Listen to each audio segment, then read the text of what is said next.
I distinctly remember being very confused at one point by people saying, play what you hear. But what does that really mean? How do you hear the things that you want to hear? And when you can hear them, how do you know what notes those actually are and how to connect that to your instrument or your voice? And practicing this is going to get you there. Hey everybody, Kyle Winjack here with another quick, simple, but effective intermediate ear training exercise. You can do this one anywhere. All you really need is something that can give you a drone, so you could just play a single note on a piano or a guitar, or in my case, I'm going to be using an app on my phone. We're going to use C for this video, but you can use it on any note.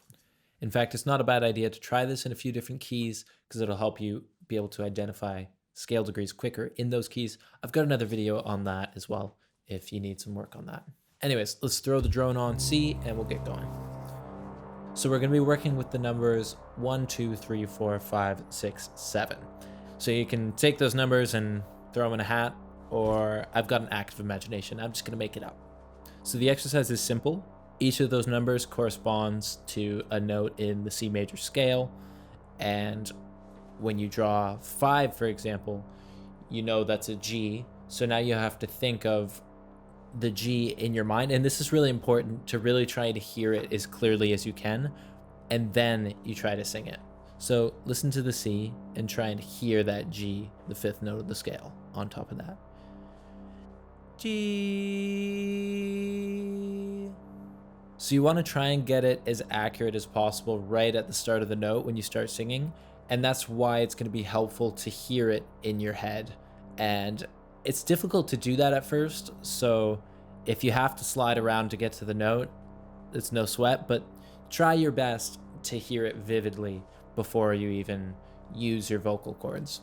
And then you would take out another number from the hat, let's say 2. So that's a D. So take a second to hear that D in your mind.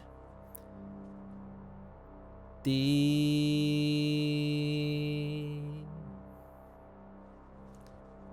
And now let's do 4. So F. F. So for example, if we did 7, it can be a tricky one to hear. So maybe you can't hear a 7 in your mind, but you can hear the root. So try and hear that root in your head, da, and then hear it lowering to the 7 before you sing it.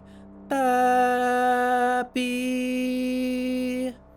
Practicing this is going to let you hear what you play before you play it. So once you get good at that, you can also add the flat 2, flat 3, sharp 11, and the flat 6 or the sharp 5. And that'll give you all of the notes in the chromatic scale. So yeah, I hope you like this exercise. I hope it's helpful. Like the video if you like it. You've heard the spiel.